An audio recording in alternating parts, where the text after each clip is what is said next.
সারা পৃথিবীর বাদশাহী দিয়েছিলেন বাদশা জুলকারনাইন। হযরতে ইব্রাহিম আলাইহিস সালাম কাবা শরীফ গাঁথতেছিলেন, ওই রাস্তা দিয়ে জুলকারনাইন যান।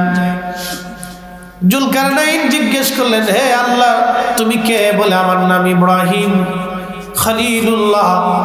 বলে খলিলুল্লাহ কি? বলে খলিলুল্লাহ আল্লাহর বন্ধু। বলে আল্লাহকে? বলে জুলকারনাইন তিনি তোমারও রব আমারও রব, তিনি একমাত্র মালিক স্রষ্টা আল্লাহ। জুলকারনাইন ডাক দিয়ে বললেন, হে ইব্রাহিম তুমি তাহলে কে? বলে আমি তার নবী। বলে ইব্রাহিম আল্লাহ যে আছে তুমি যে তার নবী, আমি জুলকারনাইন কি করে বিশ্বাস করব বলো? সাইয়্যিদুনা ইব্রাহিম ডাক দিয়ে বললেন, জুলকারনাইন তাহলে তুমি বলো কি করলে তুমি মানবা আল্লাহ আছে এবং আমি তার নবী বিশ্বাস করবা? জুলকারনাইন বলল, ইব্রাহিম পাহাড়ে জাবালে আবু কুবাইসে ছাগল ভেড়া দুম্বাগুলি চড়ে চড়ে বেড়ায়, ঘাস খেয়ে বেড়ায়। ইব্রাহিম ওই ভেড়ার পাল যদি এসে এই হেরেমের তোমার কাবার পাশে এসে দাঁড়ায় যদি বলে আল্লাহ আছে এবং তুমি তার নবী, তাহলে আমি জুলকারনাইন মেনে নেব আল্লাহ আছে। যদি ওই ভেড়ার দল এসে তোমার কালেমার সাক্ষ্য দেয় ইব্রাহিম, তাহলে মানব তুমি নবী। সাইয়েদুনা ইব্রাহিম আলাইহিস সালামের মুজিজা বলতেছি। ইব্রাহিম আলাইহিস সালাম ভেড়ার দলকে ডাক দিছে, ভেড়ার দল এদিকে আসো। সমস্ত ভেড়াগুলি দৌড়াইয়া সাইয়্যিদুনা ইব্রাহিম আলাইহিস সালামের সামনে দাঁড়িয়ে গেল। ইব্রাহিম ডাক দিয়ে বললেন, এ ভেড়ার দল তোমরা এই কালেমার আমার কালেমার সাক্ষ্য দাও। ভেড়ার দল বলতে লাগলো, লা ইলাহা ইল্লাল্লাহু ইব্রাহিম খলিলুল্লাহ। চিৎকার মেরে জোরে বলেন সুবহানাল্লাহ। আচ্ছা কি মনে হয় ছাগলের কথা বলতে পারে? এখন বলেন ছাগলের এই ভেড়ার ভাষা কে দিল? জবান খুলে কে দিল? আল্লাহ সৃষ্টির রুলস হচ্ছে গরু দুম্বা ভেড়া বকরি এরা মানুষের মতো কথা বলবে না। এটা আল্লাহর আইন, এটা আল্লাহর আইনে সে কথা বলতে পারে না, এটা আল্লাহর ফয়সালা বিধান। মানুষই শুধু মানুষের মতো তার ভাষা দিয়ে ভাব প্রকাশ করতে পারবে, বাকিটা কোন সৃষ্টি আর সম্ভব না জিন ব্যতীত।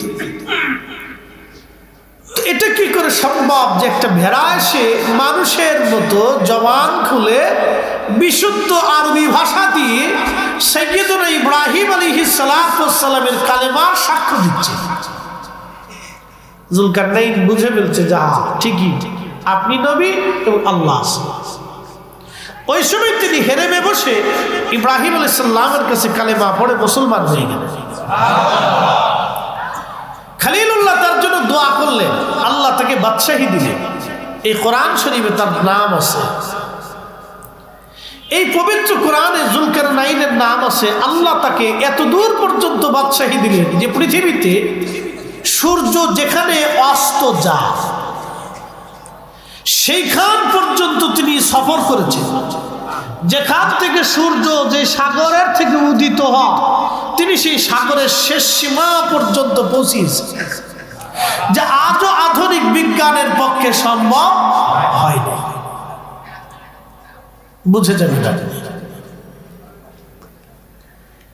সারা পৃথিবীর বাদশাহী আল্লাহ তাকে দিয়েছিলেন।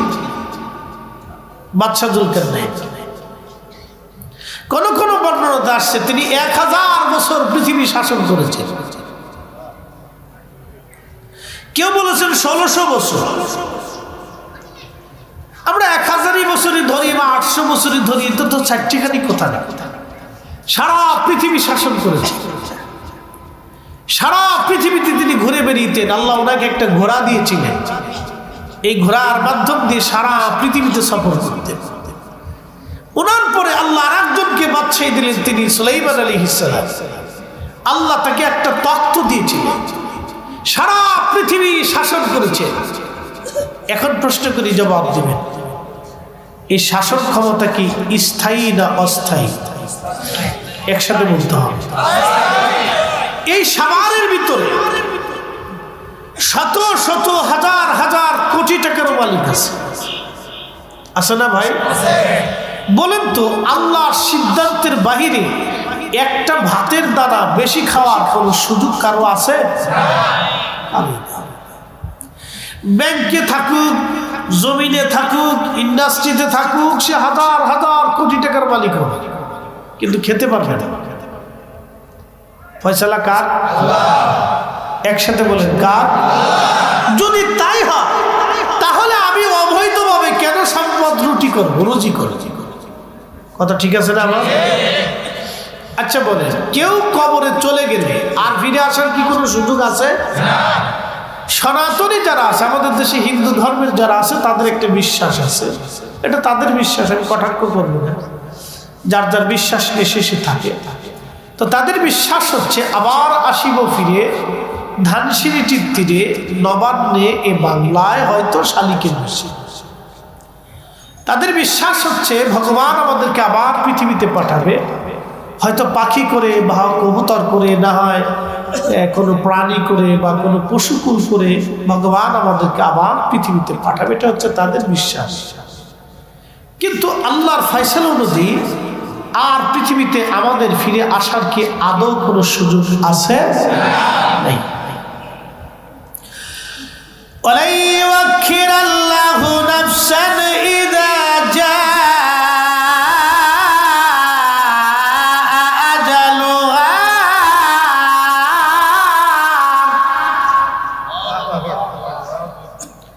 রব্বুল আলামিন বললেন, রে বান্দা, হায়াত শেষ হলে তুমি আমার কাছে চলে আসবে, কিন্তু ফিরে আসা আর কোনো সুযোগ নাই। তুমি যে পৃথিবীতে ফিরবা, এই ফিরার আর কোনো সুযোগ নেই। এই জন্য কোরআনে আরাকাত আল্লাহ বলছে, কাইফা তাকফুরুনা বিল্লাহি ওয়া কুনতুম আমওয়াতা। তোমরা কি করে আমি আল্লাহকে অস্বীকার করো? তোমরা কি করে আমি আল্লাহকে অস্বীকার করো? তোমরা কি করে আমি রবকে অস্বীকার করো?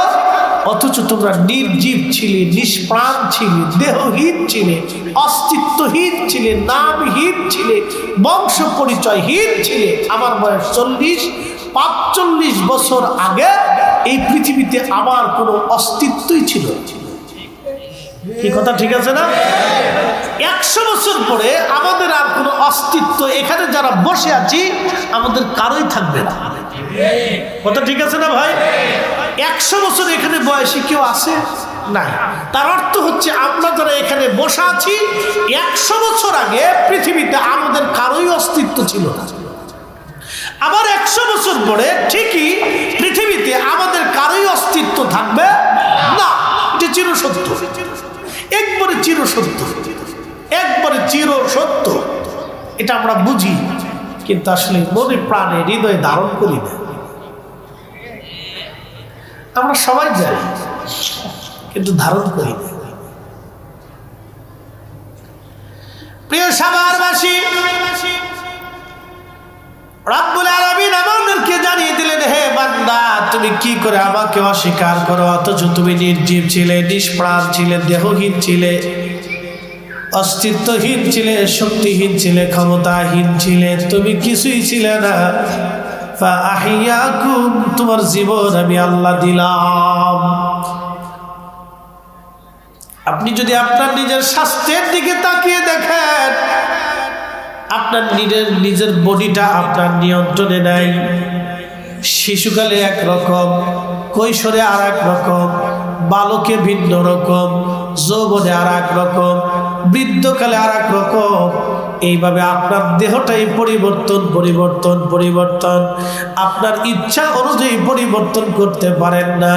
যদি মানুষের দেহটা মানুষের ইচ্ছার উপরে থাকতো, তাহলে পৃথিবীর কোনো মানুষ বুড়া হইতো না, সবাই জোয়ান থাকতো। তাহলে আমাদের ইচ্ছার উপরে আমাদের বডি নেই, অর্থাৎ আমাদের ইচ্ছা হলেও আমরা অনেক কিছু করতে পারবো না। আমরা ইচ্ছা করলেই পৃথিবীতে বেঁচে থাকতে পারবো না।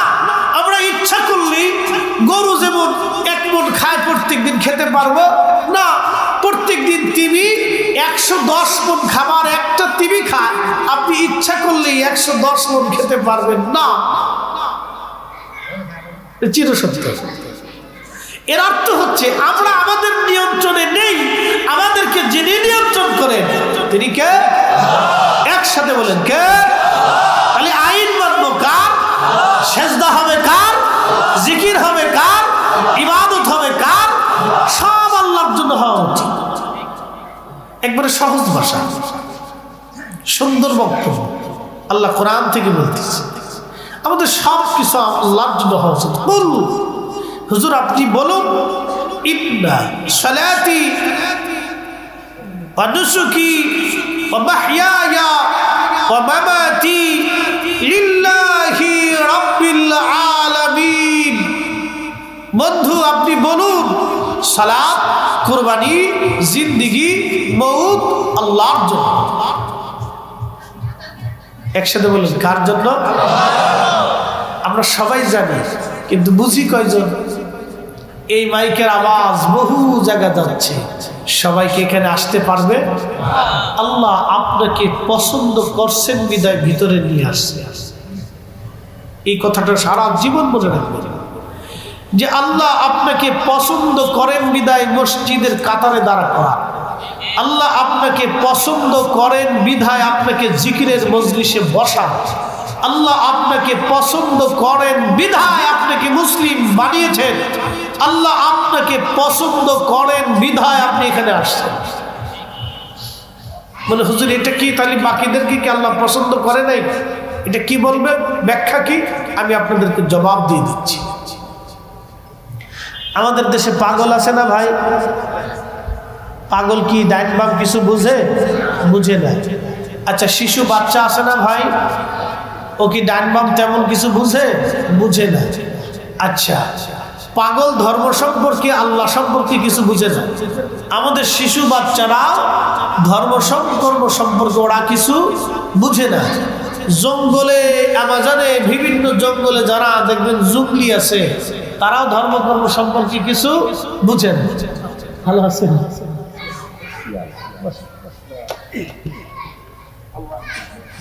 তারাও কোনো কিছু বুঝে না। মেহেশ্বরের মাঠ কায়েম হবে,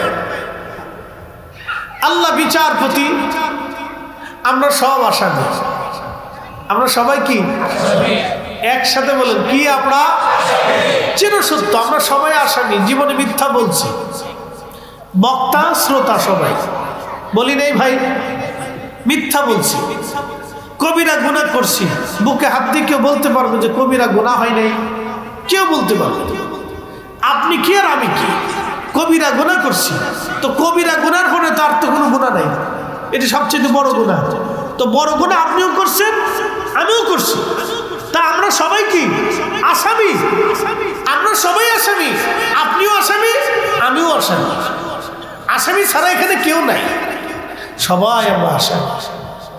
আমরা তো আসামি, তো আল্লাহ বিচারপতি, মেহেশ্বরের মাঠে আমরা আল্লাহর আদালতে আসামি হয়ে গেছি। আমরা সবাই আসামি। তো সেই দিন আল্লাহ পাগলকে ডাক দিবেন, আরে পাগল তুমি কেন দুনিয়াতে আমি আল্লাহর আইন মানো নাই, আমাকে খোদা বলে জানো নাই? পাগল বলবি ইয়া রাব্বি আমারে পাগল বানাইছিলেন, যদি পাগল না বানাইতা তাহলে অবশ্যই তোমাকে মেনে মেনে চলতাম। ছোট্ট বাচ্চা যারা মায়ের কোলে থেকে মারা যায়, ওই ছোট্ট বাচ্চাটাকে আল্লাহ কিয়ামতের ময়দানে ডাকবে, আমার বান্দা দুনিয়াতে কেন তুমি আমাকে মানো নাই? ছোট্ট বাচ্চা বলবি ইয়া রাব্বি বুঝারা বয়স হওয়ার আগেই তো নাবালেগ অবস্থায় তুমি আমাকে কবরে নিয়ে আসছো, তোমার দরবারে নিয়ে আসছো। আল্লাহ যদি সেই দিন তুমি আমারে বড় বানাইতা, বালিক বানাইতা, তাহলে তোমাকে মানতাম। জঙ্গলের ভিতরে জঙ্গলি বাহিনী যারা আছে, বড় মানুষ যারা আছে, ওই যে উপজাতি যারা আছে, যাদের কাছে কখনো কালেমার দাওয়াত পৌঁছায় নাই, তাদেরকে আমার রব বলবে, ও আমার বান্দারা, কেন তোমরা আমার কাছে মানো নাই, আমার কথা মানো নাই, আমাকে খোদা বলে জানো নাই? সেই সময় জঙ্গিরা বলবে, ইয়া রাব্বি, যদি আমাদের কাছে কালেমার দাওয়াত আসতো তাহলে আমরাও মেনে নিতাম। আল্লাহ, কেউ তো কালেমার দাওয়াত আনে নাই, সেই জন্য আমরা মানতে পারি নাই। সবার উত্তর সুন্দর। রব্বুল আলামিন বললেন, তাহলে আমি যা বলবো তোমরা কি মানবা? বলে, হ্যাঁ রব মানবো।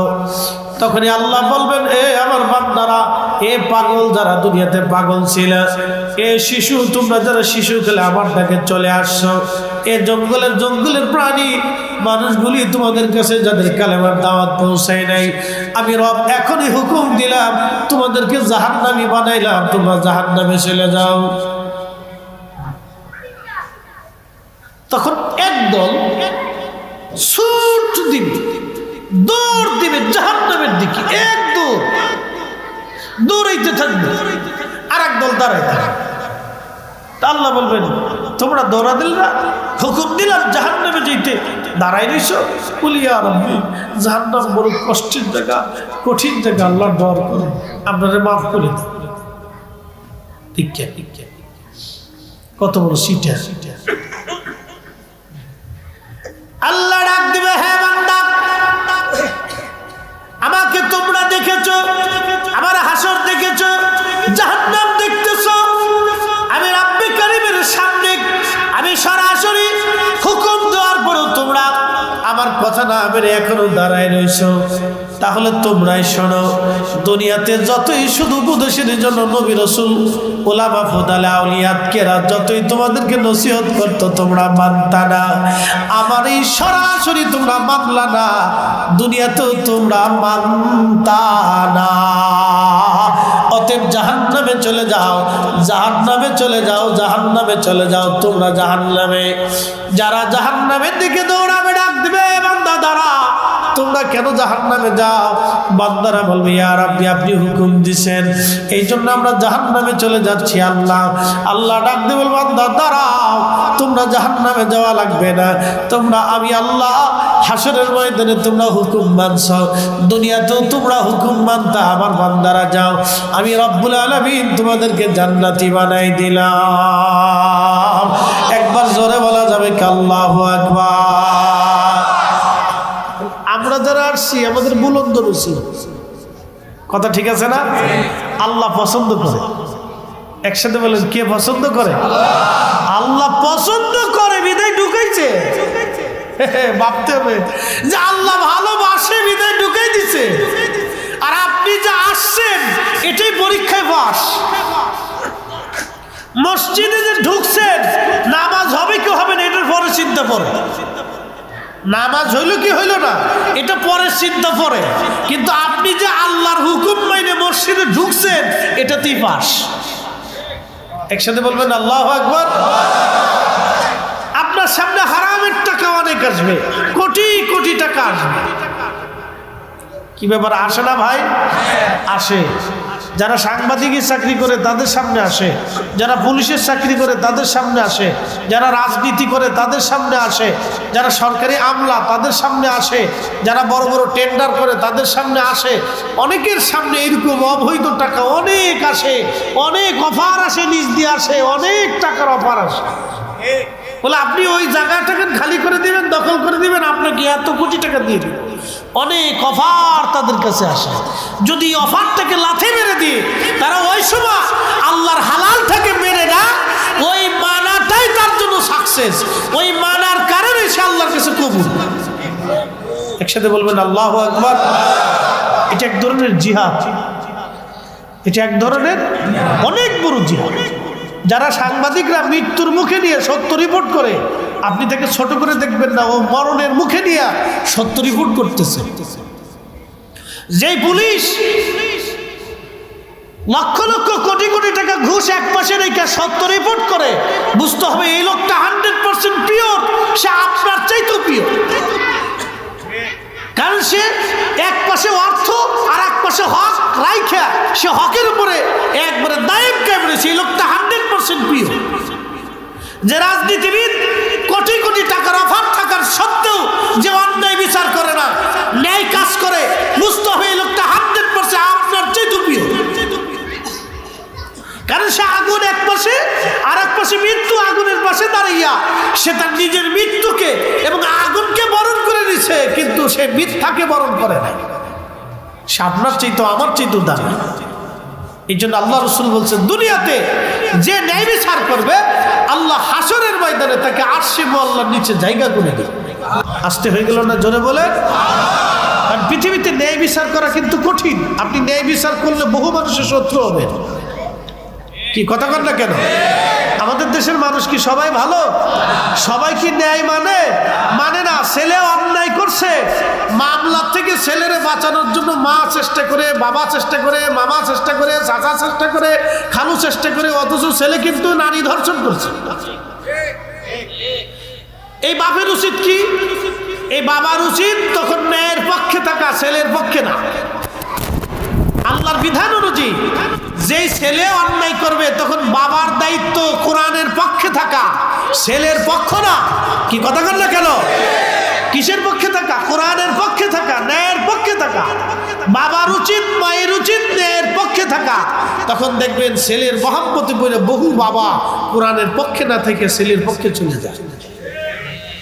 এটাই হচ্ছে পরাজয়। আর ওই সময় যদি কোনো বিচারক ন্যায় বিচার করে তাহলে বুঝতে হবে ওই বাবার চাইতে 1000 গুণে ভালো ওই ন্যায় বিচারক। এই জন্য আল্লাহ বলছেন, ন্যায় বিচারককে আল্লাহ আরশে মুআল্লার নিচে জায়গা করে দেবে। বুঝতে পারছেন? এগুলি বুঝার অনেক কিছু আছে। ইসলাম অনেক বিষয় আছে, আমাদেরকে সূক্ষ্ম পয়েন্ট বুঝতে হবে। আমরা নিজেরাই অনেক সময় আমরা ন্যায়ের পক্ষে না থেকে সন্তানের পক্ষে চলে যাই, ভাইয়ের পক্ষে চলে যাই, চাচার পক্ষে চলে যাই, নিজের আত্মীয় স্বজনের পক্ষে চলে যাই।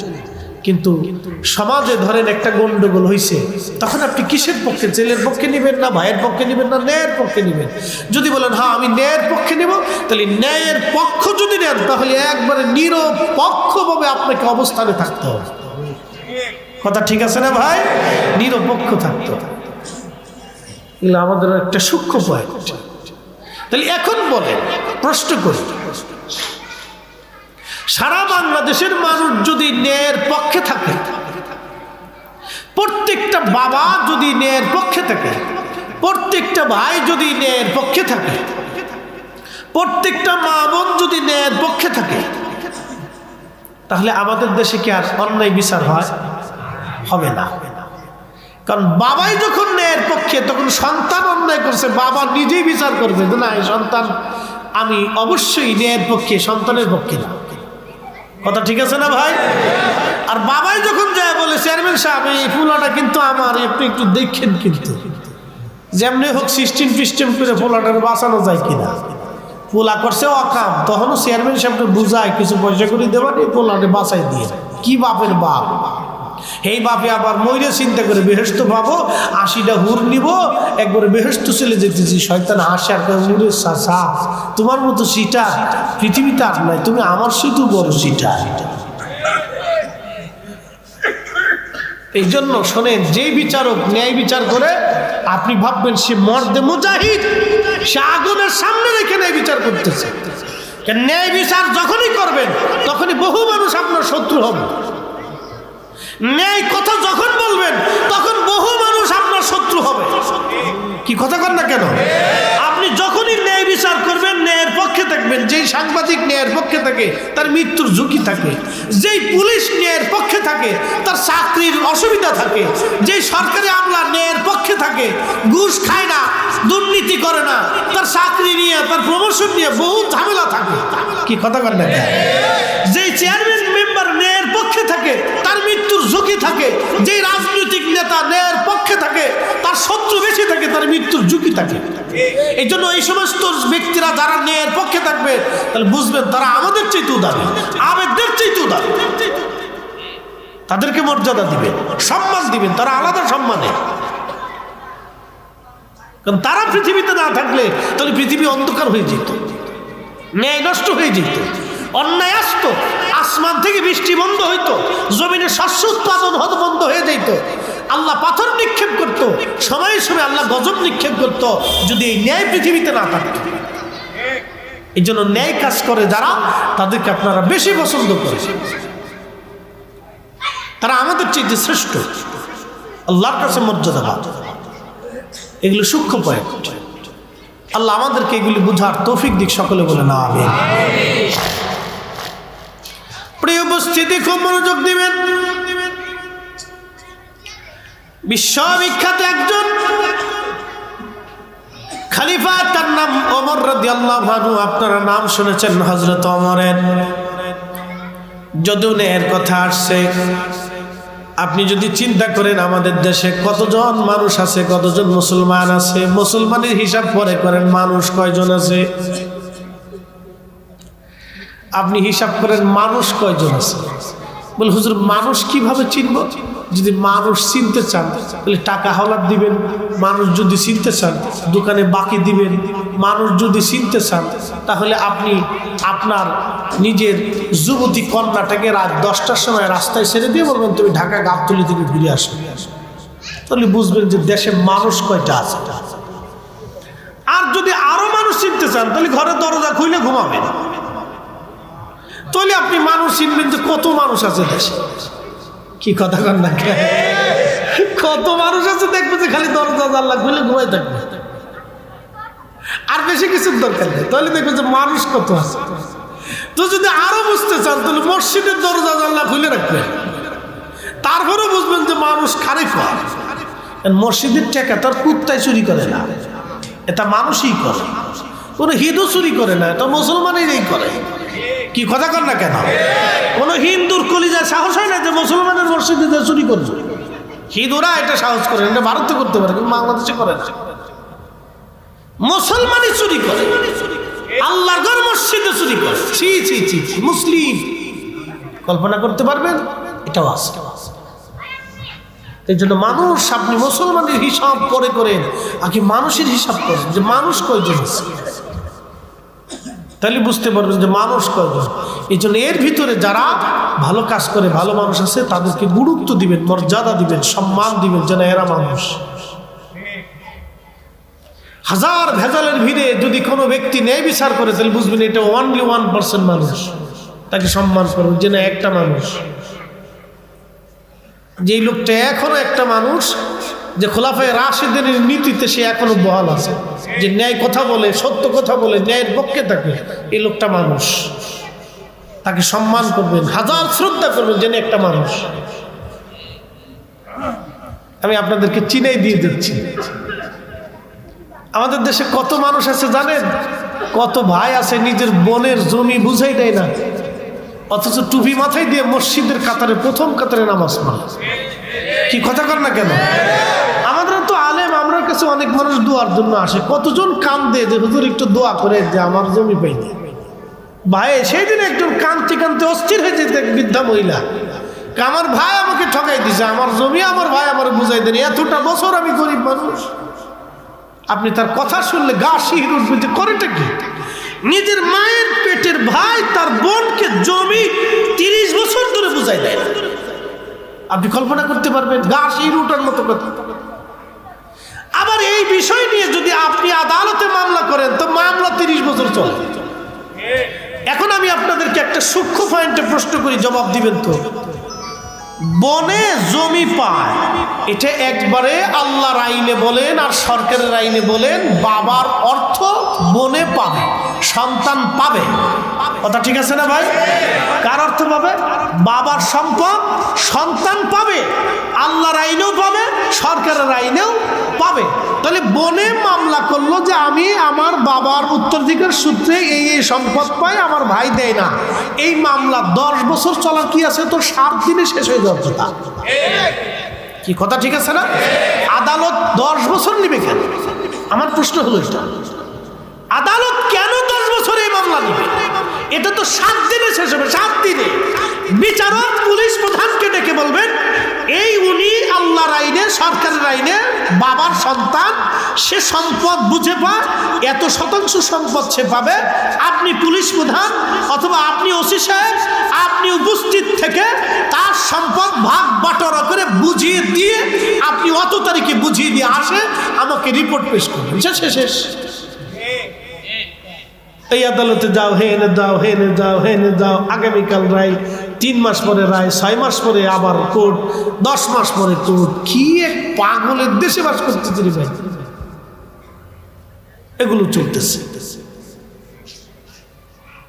প্রিয় উপস্থিতি, আল্লাহর আকাশ থেকে আমাদের জন্য বৃষ্টিপাত বন্ধ হবে যদি পৃথিবীতে ইনসাফ না থাকে। জমিনে শস্য নষ্ট হবে যদি ইনসাফ না থাকে। আকাশ থেকে পাথর বর্ষিত হবে যদি ইনসাফ না থাকে। আপনি হজ করে কি করবেন যদি আপনার ভিতরে ইনসাফ না থাকে? আপনি হজে হেরেমে যেয়ে আল্লাহর কাছে ক্ষমা চেয়ে কি করবেন যদি খাবার হারাম থাকে? কি কথা ঠিক আছে না ভাই? আপনি কাবা ঘর ধরে দোয়া করতেছেন, ইয়া রব, ইয়া রব, ইয়া আল্লাহ, ইয়া আল্লাহ, আপনি মাফ করে দেন, মাফ করে দেন। আপনার পোশাক হারাম, আপনার খাবার হারাম, আপনার পানি হারাম, তো বলেন আপনি কাঁদতেছেন, ইয়া রব, ইয়া রব, আপনার পোশাক হারাম, খাবার হারাম, আপনার পানি হারাম, আপনি কাবা ধরে কাঁদতেছেন, ইয়া রব, ইয়া রব, আপনি মাফ করে দেন, মাফ করে দেন, মাফ করে দেন, কিন্তু আপনার ভিতরে হারাম। আল্লাহ আর ইসলাম আপনাকে বুঝতে হবে। এই জন্য আমাদেরকে আল্লাহ এই কোরআনের বিধানে আল্লাহ আমাদেরকে একটা উপদেশ দিয়েছে। আল্লাহু আকবার ওয়া লিল্লাহিল হামদু বিসমিল্লাহির রাহমানির রাহিম।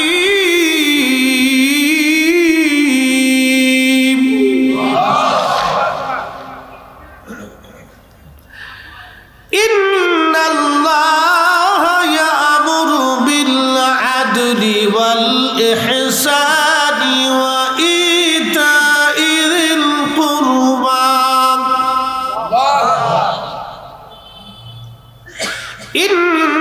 ইন্নাল্লাহা ইয়া'মুরু বিল আদল,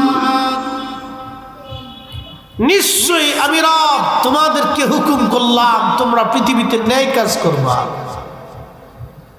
অন্যায় করবা না। ন্যায়কে সমর্থন করবা, অন্যায়কে সমর্থন করবা না। ফয়সালা আমাদের না, ফয়সালা আল্লাহ। তোমরা ন্যায় করবে, অন্যায় করবে না। প্রিয় উপস্থিতি, হযরত ওমর রাদিয়াল্লাহু আনহুর জামানাতে হিমস, বর্তমান যেটা সিরিয়াতে একটা প্রদেশের নাম হিমস, আলেপ্পো হিমস, দামেস্ক সিরিয়ার একটা প্রদেশের নাম হিমস।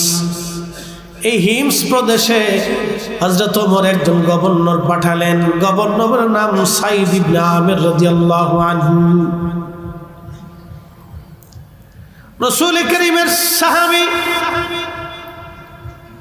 রাসূল কারীমের সাহাবী হযরত সাইদ ইবনে আমির রাদিয়াল্লাহু আনহুকে গভর্নর হিসেবে পাঠানোর পরে হযরত ওমর চিন্তা করলেন, আমি একটু হিমসে যে হিমসের অধিবাসীদের খবর নিয়ে আসি। সুদূর মদিনা থেকে সিরিয়ার হিমসে চলে গেলেন। হিমসের সেন্ট্রাল মসজিদে বসে হযরত ওমর সব মুসল্লি সিরিয়ানবাসীদেরকে ডেকে বললেন, হে সিরিয়ানরা, বলো এই গভর্নর নিয়ে তোমাদের কি কোনো মতামত আছে কিনা, তোমাদের কোনো বক্তব্য আছে কিনা, তোমরা বলো। তখন এই হিমসের যিনি জনগণ ছিলেন তারা বলেন, আমিরুল মুমিনিন, এই গভর্নর নিয়ে আমাদের 3টা প্রশ্ন আছে, 3টা আমাদের কথা আছে। বলে, কি কথা বলো, আপত্তি কি? তখন লোকেরা বলল, আমিরুল মুমিনিন, প্রথম আপত্তি হলো এই গভর্নর প্রত্যেক দিন সকালবেলা দেরিতে তিনি গভর্নর হাউজে আসেন, দেরি করে তিনি সরকারি কাজে আসেন, আগে আসেন না। কারণটা কি? কেন তিনি নির্দিষ্ট টাইমে আসেন না? তার দেরি কেন হয়? হযরত ওমর বললেন, সাইদ ইবনে আমির, আপনি আল্লাহর নবীর সাহাবী রাসূল, আপনি হিমসের গভর্নর, আপনি জবাব দিয়ে দেন। সাইদ ইবনে আমির রাদিয়াল্লাহু আনহু বলেন, আমিরুল মুমিনিন, বিষয়টা গোপন রাখতে চেয়েছিলাম, যেহেতু প্রকাশ হয়ে গেছে বলতেই তো হবে আজ। আমিরুল মুমিনিন, আপনি শুনে যান, আপনি জেনে রাখেন, হুজুর, গভর্নরি ভাতা হিসেবে প্রত্যেক মাসে যে টাকা আমার আসে, এই গভর্নরি ভাতা তো আমি গ্রহণ করি না, আমি সামান্য বাইতুল মাল থেকে কোন রকম আমার মাসে চলে এমন অর্থ আমি গ্রহণ করে থাকি। আমিরুল মুমিনিন ওই টাকা দিয়ে আমার কোন রকম সংসার চলে, একটা বাড়ির কাজের লোক আমি রাখতে পারি না। আমি সকালবেলা নিজের কাজ নিজে করি, নিজে রান্না করি, নিজে রান্না বান্না করে নিজে খেয়ে তারপরে আমি কাজে আসি, যার কারণে আমার আসতে দেরি হয়। আমিরুল মুমিনিন বিষয়টা গোপন রাখতে চেয়েছিলাম, কিন্তু সবার সামনে আজ প্রকাশ করতে বাধ্য হলাম। আপনি একটু চিন্তা করতে পারবেন যে একজন গভর্নর, তিনার কাজের লোক নাই, নিজে রান্না করে, নিজে বাড়ি ঘর পরিষ্কার করে, নিজে সব করে তারপরে কাজে আসে। এটা সাহাবী রাসূল। পৃথিবীর মাটি খুঁজে এরকম একজন আর পাবেন না। পৃথিবীর মাটি যদি খুঁজে আপনি তালাশ করেন এইরকম ব্যক্তি সাহাবীদের মতো আর আপনি পাবেন না, কোথাও পাবেন না। এরপরে বলতেছেন আর কি অভিযোগ? দেখেন কত বড় অভিযোগ, এটা কি কোনো অভিযোগ হইল? এটা সাধারণ বিষয়। বলে আর কি অভিযোগ? বলে আর অভিযোগ হচ্ছে সারা রাত্রিবেলা ভরে ডাকলে উনি ডাকে সারা দেন না, কারণটা কি? হযরত ওমর বললেন, সাঈদ ইবনে আমির তুমি এবার জবাব দিয়ে দাও। নবী সাহাবী ডাকতে বলতেছে, আমিরুল মুমিনিন বিষয়টা গোপন রাখতে চেয়েছিলাম কিন্তু প্রকাশ করতে হলো আজ। আমিরুল মুমিনিন সারাদিন জনগণের কাজ করি, মানুষের কাজ করি, সারাদিন মানুষের কাজ করার পরে রাত্রিবেলা একটু সুযোগ হয় বিদায় আমি সারা রাত্র ভরে ভরে আল্লাহর ইবাদত করি। একবার জোরে বলা যাবে কে মারহাবা? আচ্ছা কি বুঝলেন? যে লোকটা সারা রাত্র ইবাদত করে তারে দিয়ে কি আমানতের খেয়ানতের কোনো সম্ভাবনা আছে? এক চুল পরিমাণ নেই। এই জন্য ওই সময়কার মানুষ শ্রেষ্ঠ ছিল। রাসূল বলতেন, খায়রুল কুরুনি সুম্মাল্লাযীনা ইয়ালুনাহুম সুম্মাল্লাযীনা ইয়ালুনাহুম, আমার এবং আমার সাহাবীদের জমানা উত্তম, আমার পরে তাবিঈদের জমানা উত্তম, তারপরে তাবিঈদের জমানা উত্তম। এরপরে রাসূল বললেন তারপরে শুধু ফিতনা ফিতনা ফিতনা ফিতনা ফিতনা আসুলতানু জিল্লুল্লাহি ফিল আরদ। হে আমার উম্মত শুনে রাখো, তারপরে রাজা বাদশারা আসবে, রাজা বাদশাদের কাছ থেকে ফিতনা ফাসাদ আসবে। আমার উম্মতরা তোমরা শোনো, আসুলতানু জিল্লুল্লাহি ফিল আরদ, আর শাসক গোষ্ঠীরা হচ্ছে জমিনে আল্লাহর ছায়া। আল্লাহ যেমন সবাইকে খাবার দেয়, ছায়া দেয়, নিরাপত্তা দেয়, হিন্দু বৌদ্ধ খ্রিস্টান শিখ নাসারা জৈন মাজুসি মুসলিম সবাইকে যেমন আল্লাহ খাইতে দেয়, পড়তে দেয়, নিরাপত্তা দেয়, ওষুধ দেয়, চিকিৎসা দেয়, তো রাষ্ট্রপ্রধানরা ওইরকম তার দেশের নাগরিককে সবাইকে ওইরকম নিরাপত্তা দিবে, খাদ্য দিবে, বাসস্থান দিবে, খাদ্যের নিরাপত্তা, চিকিৎসার নিরাপত্তা, রাস্তার নিরাপত্তা, ঘুমানোর নিরাপত্তা, বস্ত্রের নিরাপত্তা, সব সুযোগ সুবিধা নিরাপত্তা রাষ্ট্রের শাসকরা তাদেরকে দেবে।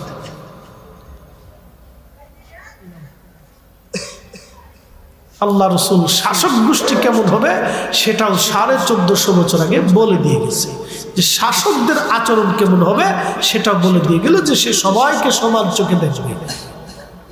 মনে রাখেন, একজন 17 বছর ছিলেন, তিনি আজকে চলে গেছে। কি কথা কর না কেন? চলে গেছে না? চলে গেছে, চলে গেছে। আমাদের বিধানে না, এটা আল্লাহর বিধানে চলে গেছে, আল্লাহর আইনে চলে গেছে। ইসরায়েল 75 বছর ধরে ফিলিস্তিনিদের সাথে জুলুম করতেছে। আপনি জানেন কত বড় জুলুম? 10 লক্ষ ফিলিস্তিনিদের বাড়ি ঘর তারা উচ্ছেদ করে নিয়ে চলে গেছে। 75 বছর ধরে নিচ্ছে। আল্লাহ এখনো তাদেরকে এইভাবে রাখছে, 75 বছর ধরে নিচ্ছে। আপনি একসময় দেখবেন যে ইসরায়েল নামক কোন রাষ্ট্র পৃথিবীতে মানচিত্রে নেই। একসময় ছিল না, এটা থাকবে না। ফিলিস্তিন ফিলিস্তিনি থাকবে, এটা আদিকাল থেকে ফিলিস্তিন ফিলিস্তিনি থাকবে, এটাই থাকবে। তবে আরেকটা সুসংবাদ শুনে যান, এই ভূখণ্ডের ভিতরে যেটাকে শাম বলা হয়, ফিলিস্তিন, লেবানন, লিবিয়া, জর্দান, সিরিয়া, এই অঞ্চলটাকে শাম বলা হয়। এই শামের ভিতরে আল্লাহর নবী বলছেন কিয়ামত পর্যন্ত একদল মুজাহিদ থাকবে, যারা হকের জন্য কিয়ামত পর্যন্ত লড়াই করতে থাকবে। পৃথিবীর সমস্ত শক্তি একত্রিত হয়ে মিলেও আমার এই উম্মতদেরকে ধ্বংস করতে পারবে না। না হয় না। আরো একসাথে বলেন আল্লাহু আকবার। আরো জোরে জোরে জোরে জোরে জোরে বলেন তো, রসুলের কথা একটাও মিথ্যা হবে, একটাও ভুল হবে? সব কয়টা কথাই চিরসত্য এবং বাস্তব। একটা কথা রঙ হবে, তিনি যা বলেছেন এটাই হোক, যাহা বলেছেন উম্মতের জন্য সেটাই হোক। বলেছেন ওয়াদাউল আমানা, আমানতের খেয়ানত বেড়ে যাবে। ঠিক তাই পৃথিবীতে হচ্ছে। এতটাই খেয়ানত বাড়ছে যে নিজের বাবা সন্তানকে বিশ্বাস করতে পারে। কথা ঠিক আছে না ভাই? এতটাই আমানতের খেয়ানত হয়েছে যে একজন মায়ের কাছে সন্তানও নিরাপদ বোধ হচ্ছে না। এরকম হচ্ছে, সন্তান রেখে পরপুরুষের হাত ধরে চলে যাচ্ছে না। বহু ঘটনা এমনও হচ্ছে নিজের বাবা নিজের কন্যাকে ধর্ষণ করে। শুনলে বমি হবে, মনে হবে যে পৃথিবীতে বেঁচে থাকার কি লাভ আছে। আপনার কাছে মনে হবে যে না, মানুষ হয় কি করে। এটা হচ্ছে প্রিয় মুসলমান, খুব মনোযোগ দিবেন। হযরতে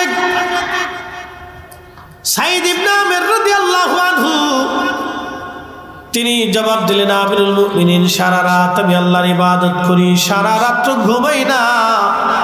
সেই জন্যে আমি চিন্তা করলাম সারা রাত আমি আল্লাহর কাজ করি, যার কারণে মানুষ আমাকে ডাকলেও আমি তাদের ডাকে সাড়া দেই না, কারণ সারা রাত আমি আল্লাহর কাজে সময় কাটাই। বলে লোকেরা বলো আর কি অভিযোগ? লোকেরা ডাক দিল, বললো আমিরুল মুমিনিন আর একটা অভিযোগ হলো তিনি মাসে একদিন কাজে আসে না। ওই একটা দিন তিনি কি করেন আমরা জবাব চাই। সারা মাসে একটা দিন সে কাজে আসে, আমাদের কথাবার্তা শুনে না। তো কারণটা কি? ওই দিনটা সে করেটা কি? তার জবাব চাই।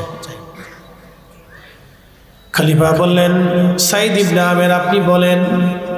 সাঈদ ইবনে আমির বললেন, আমিরুল মুমিনিন আপনি জানেন আমি অত্যন্ত পীড়িত গরিব মানুষ। গভর্নরি ভাতা হিসেবে বাইতুল মাল থেকে যাহা আসে আমার কোনো রকম খোরাকি হয়, পোশাক আশাক কেনার মতো কোনো অর্থ করি আমার নাই। হুজুর আমার একটা মাত্রই জুব্বা, এছাড়া আর কোনো জুব্বা আমার নাই। এই জুব্বাখানা 1 মাস পর পর আমি পরিষ্কার করি, ধৌত করি। আমিরুল মুমিনিন এই জুব্বাটা মাস শেষ হলে আমি একটা দিন পরিষ্কার করার জন্য আমার পোশাক আশাক সব পরিষ্কার করে আমি একটা দিন পোশাক না থাকার কারণে আমি কাজে ফিরতে পারি না। ওই একটা দিন আমি আসি না, কারো কথা শুনি না, ওই দিন আমি পোশাকহীন থাকি। আমার জুব্বা থাকে না হুজুর, আমার একটাই জুব্বা, সারা মাস পরে আমি একদিন এটা ধৌত করি, ওই দিন আমি আসতে পারি। আচ্ছা বলেন তো এটা কেমন গহন্য? তারা মুসলমান, সাহাবী রাসূল। এই জন্য আল্লাহর কোরআনে তাদের সম্পর্কে আল্লাহ বলে দিলেন, রাদিয়াল্লাহু আনহু ওয়া রাদু আন, আমি তাদের উপরে খুশি, তারা আমার উপরে খুশি। যালিকা লিমান খাশিয়া রাব্বা, এজন্যই খুশি যে তারা আমি আল্লাহকে ভয় করত। একসাথে বলা যাবে আল্লাহু আকবার। কাকে ভয় করত? আল্লাহকে ভয় করত, আল্লাহকে ভয় করত। তেলের গাড়ি তেলে চলি,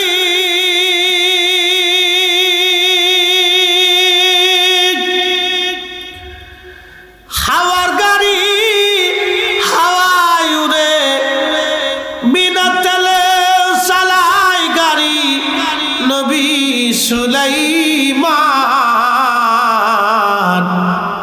আমরা সেই মুসলমান, আমরা সেই মুসলমান।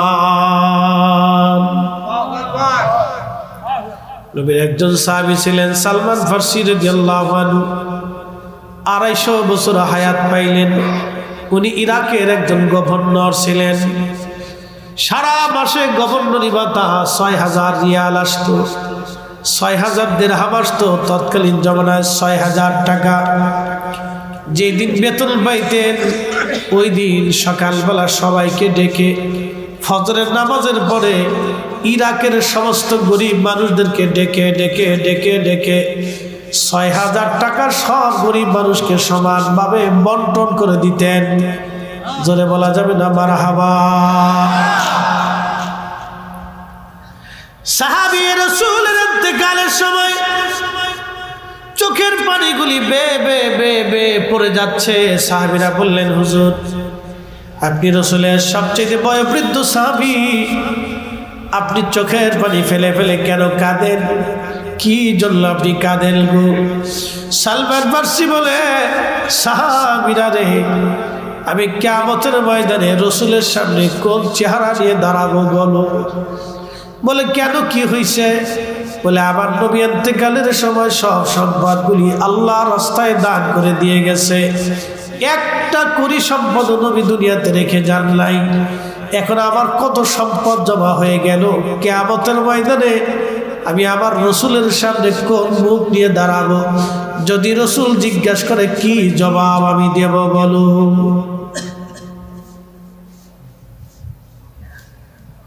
খুব মনোযোগ দিয়ে, তখন উনি খুব কাঁদতেছিলেন। তো লোকেরা বললো, হুজুর আপনার কি জমা হয়েছে এত? আপনি তো দেখছি সব কিছু দান করে দিতেন, এত কি জমা হয়েছে?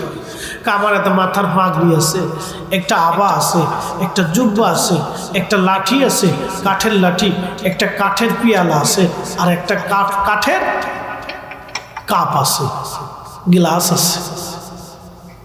কয় লাখ টাকার সম্পদ, কত হাজার কোটি টাকার সম্পদ, একটু চিন্তা করেন তো।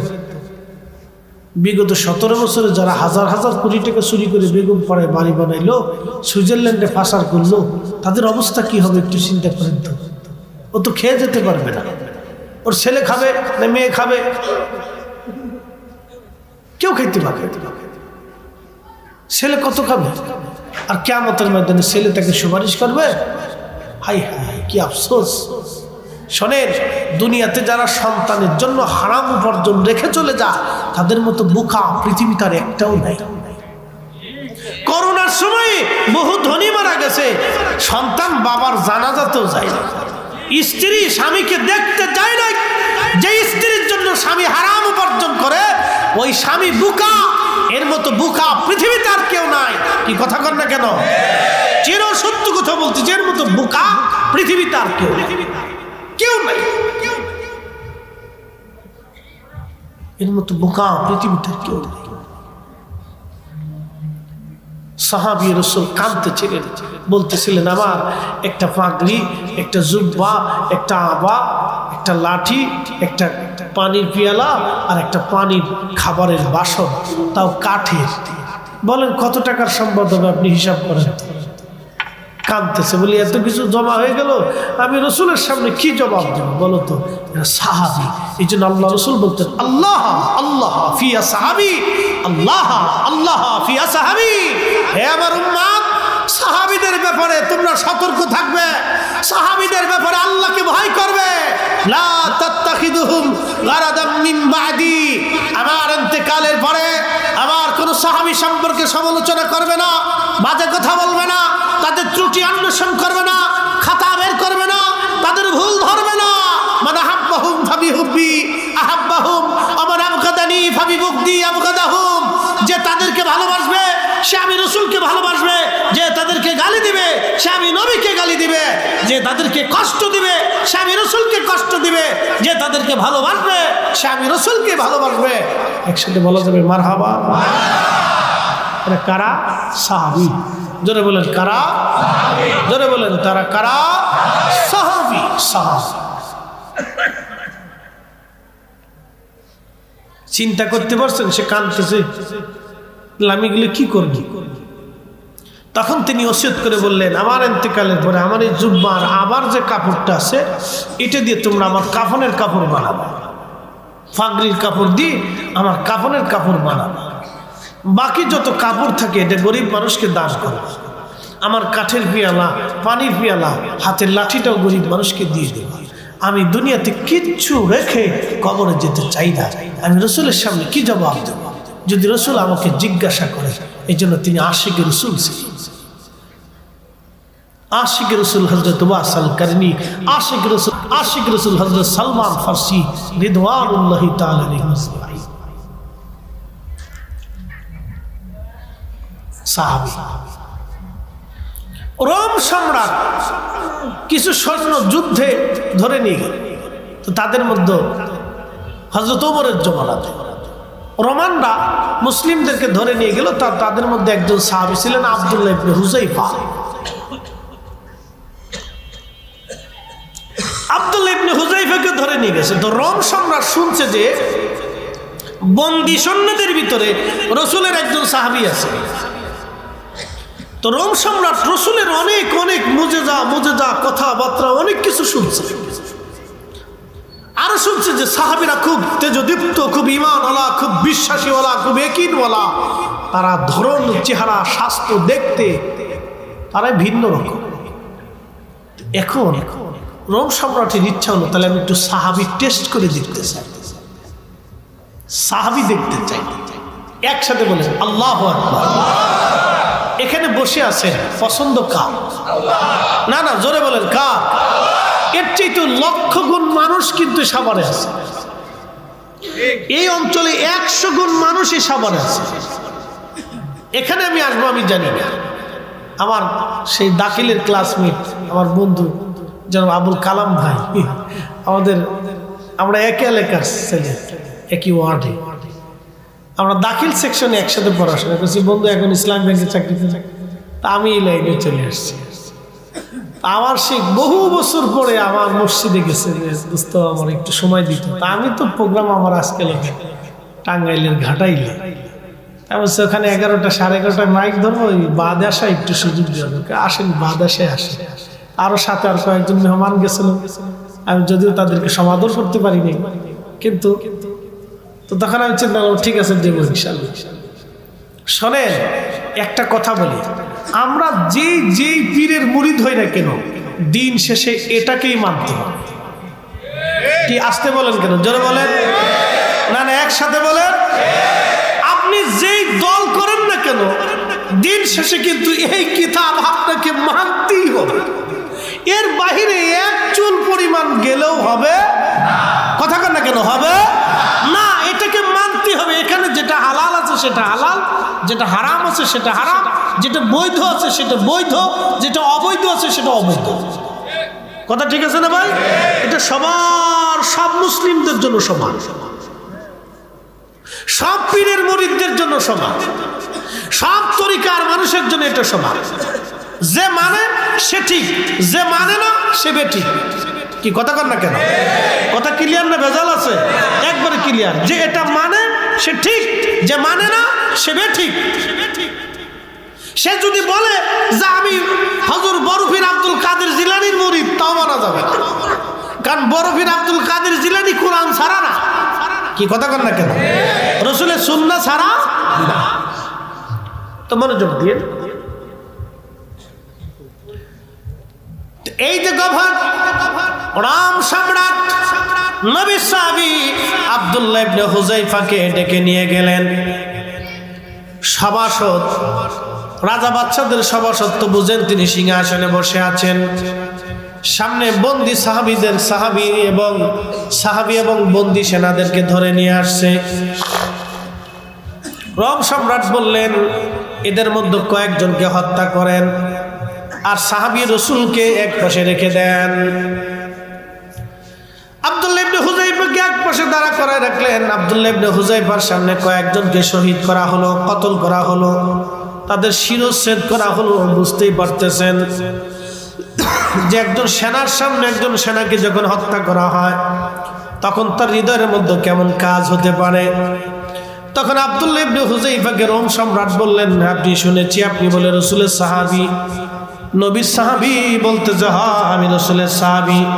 বলে রাসূলের সাহাবী যদি আপনি হন তাহলে আমি আপনাকে প্রস্তাব দিচ্ছি, আমি রোম সম্রাট, আমার একটা মাত্র কন্যা আছে, আপনার সাথে বিয়ে দিব।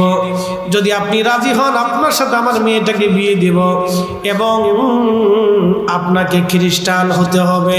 সাহাবী রাসূল বললেন, রোম সম্রাট, জীবনের সব চলে যেতে পারে, আমি রাসূলের সাহাবী, আমার ঈমান তুমি নষ্ট করতে পারবে না। একবার জোরে বলা যাবে কি আল্লাহু আকবার? বলে তাহলে সাহাবী, আমার এই রোম সাম্রাজ্যের বাদশা তোমাকে এই চেয়ারে বসিয়ে দিব, আমার মেয়ে বিয়ে দেবো, আমার একটা মেয়ে তোমার এখানে বসাবো আর দিয়ে দিব, সারা রোম সাম্রাজ্য তোমারে দিব, তুমি খ্রিস্টান হয়ে যাও। সাহাবী বললেন, তাও হবে না, জীবন গেলেও হবে না। বলে তোমাকে শহীদ করবো। বলে তাও করে দাও, তাও ঈমান যাবে না। একসাথে বলবেন আল্লাহু আকবার। সাহাবী জোরে বললেন, তারা কি? একসাথে বলেন, তারা কি? সারি পৃথিবীতে আছে, বিভিন্ন মত পথ নিয়ে তারা বেঁচে আছে। আল্লাহ আমাদেরকে শ্রেষ্ঠ ধর্ম ইসলামে দীক্ষিত করে সর্বকালের সর্বশ্রেষ্ঠ নবীর উম্মত হিসেবে আল্লাহ কবুল করেছেন। এটা আপনি ইচ্ছা করলেই পেতেন না, যদি আল্লাহর দয়া না হতো। কথা ঠিক আছে না ভাই? বর্তমান পৃথিবীতে মানুষ আছে 800 কোটি, মুসলিম আছে মাত্র 200 কোটি প্লাস। এই 800 কোটি মানুষের ভিতরে আল্লাহ আপনাকে দয়া করছেন বিধায় আপনি মুসলিম হতে পারছেন। কথা ঠিক আছে না? পৃথিবীতে অনেক বড় বড় মেধাবী আছে। আপনি যদি দেখেন আমাদের দেশে যারা সনাতন ধর্ম আছে তাদের ভিতরে অনেক হায়ার এডুকেটেড পার্সন আছে। যদি খ্রিস্টান দেখেন, ইয়াহুদি দেখেন, মাজুসি দেখেন, জৈন দেখেন, শিখ দেখেন, বৌদ্ধ দেখেন, তাদের ভিতরে অনেক বড় বড় মেধাবী আছে, ডক্টর, ডাক্তার, অধ্যাপক, অধ্যক্ষ, এবং বড় বড় মেধাবী পার্সন, অর্থনীতিবিদ বলেন, এরপরে আপনি সমাজবিদ বলেন, তারপরে আরো যত বড় রাজনৈতিক ব্যক্তিত্ব বলেন, তাদের ভিতরে অনেক বড় বড় মেধাবী লোক আছে। এখন প্রশ্ন, তাদের মেধা দিয়ে কি আল্লাহ চিনতে সাহায্য করছেন? করে নাই। তাদের মেধা আল্লাহ চিনতে সাহায্য করে নাই। আল্লাহ আমাদেরকে দয়া করে মুসলিম হিসেবে কবুল করছে। একসাথে বলবেন সুবহানাল্লাহ। আমার সামনে মহাগ্রন্থ আল্লাহর কোরআন, এই যে একটা কিতাব আপনাদের সামনে মসজিদে পাওয়া যায়, মাদ্রাসায় খুঁজলে পাওয়া যায়, লাইব্রেরিতে খুঁজলে পাওয়া যায় না ভাই? কিন্তু এই কিতাবটা সরাসরি আসমান থেকে, আল্লাহর পক্ষ থেকে, আল্লাহর জবান নিঃসৃত বাণী থেকে, আল্লাহর হাবিবের কালবে আল্লাহ নিক্ষেপ করেছে। একসাথে বলবেন সুবহানাল্লাহ। আল্লাহ তার রসুলের কালব মুবারক এটা নাজিল করেছে। যখন আয়াতগুলি আসতো তখন আল্লাহর নবী ঘেমে চুপসে যেতেন। তিনি মাটির উপরে বসা থাকলে দেবে যেতেন। উটের পৃষ্ঠে চড়া থাকলে উটের পিঠ তখন বাঁকা হয়ে উটের পাগুলি মাটির মধ্যে বসে যেত। এই কোরআনের এক আয়াতে আল্লাহ বলেছেন, লাউ আনজালনা হাদাল কোরআন লারাআইতাহু। নবী গো, আমি যদি এই কোরআনকে পাহাড়ের উপরে নিক্ষেপ করতাম, লারাআইতাহু, আপনি দেখতেন, লক্ষ্য করতেন, খাশিআন মুতাসাদ্দিআন মিন খাশিয়াতিল্লাহ, আমি আল্লাহর ডরে ভয়ে এই পাহাড় গলে মিসমার হয়ে যেত। তাহলে আপনি বুঝেন যে কোরআনের ওজনটা কত হতে পারে। যদিও এটা 250 গ্রাম, বাহ্যিকভাবে আপনি বুঝতে পারতেছেন। এটা আপনি কাগজের পৃষ্ঠার ভিতরে লেখা আছে, কিন্তু মূল বাক্যগুলি কোনো সৃষ্টি নাই। এটার কাগজ সৃষ্টি, কালি সৃষ্টি, কিন্তু কথা সৃষ্টি না। কথা আল্লাহ। একসাথে বলেন, কথা কার? আল্লাহ। এই কোরআনের একটা মাসালা আছে, এই কোরআনের উপর একটা বিশ্বাস আছে, আকীদা আছে। আকীদা আহলে সুন্নাত ওয়াল জামাতে আকীদা হচ্ছে কোরআন শরীফ আল্লাহর কালাম। কোরআন কার কালাম? আল্লাহর কালাম। যেমন আলিফ লাম মিম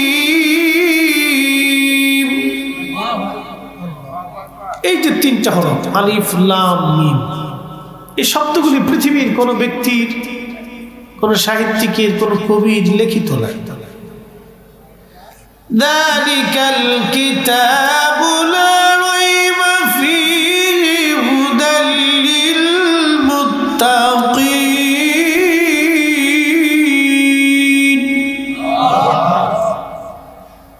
এই কোরআনে আল্লাহ বলতেছেন যালিকাল কিতাবু লা রাইবা ফীহি হুদাল লিল মুত্তাকিন। হ্যাঁ, এমন এক গ্রন্থ যার ভিতরে কোনো সংশয় সন্দেহ নেই।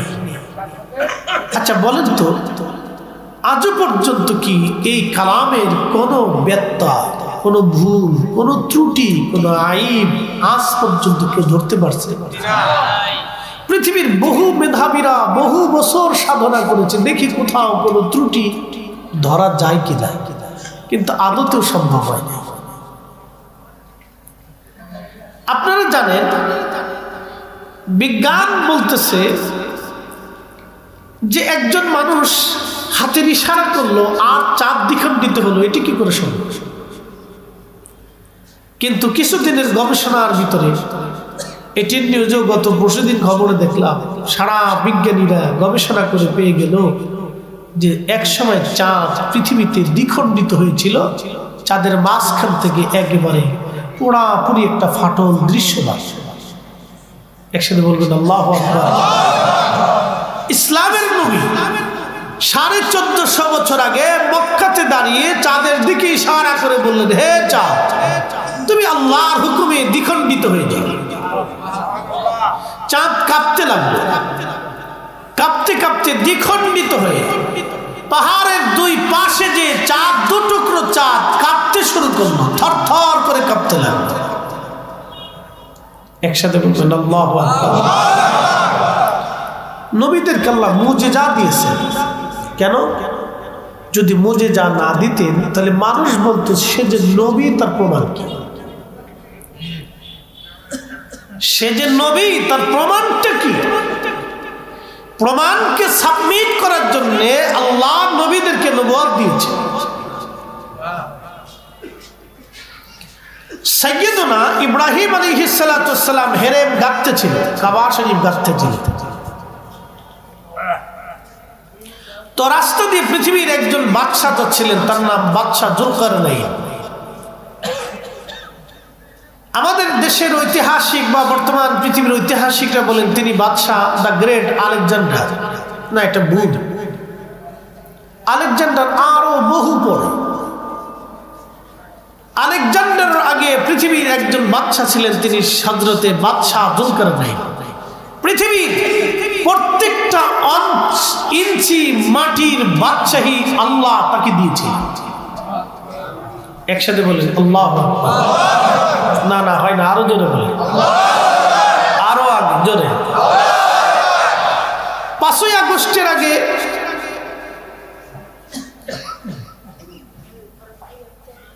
এক দলের অভিমত ছিল যে আমরা আরো বহুদিন টিকে থাকি,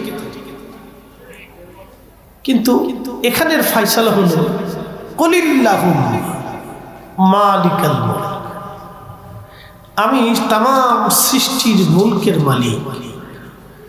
তুতিল মুলকা মান তাশা, আমি যাকে খুশি রাজত্ব দেই। তুইজ্জু মান তাশা, যার কাছ থেকে খুশি ওটা সিনাই নিয়ে যায়। একসাথে বলেন এইটা ঠিক না ওনাদেরটা ঠিক? কোরআনেরটা ঠিক না ওনাদেরটা ঠিক? এটাই ঠিক, যুগে যুগে এটাই ঠিক হয়েছে। কথা কোন ঠিক কিনা? যাহা রাব বলেছেন এটাই ঠিক। আবার আগামীতে কে আসবে আমরা কেউ বলতে পারবো। প্রিয় উপস্থিতি,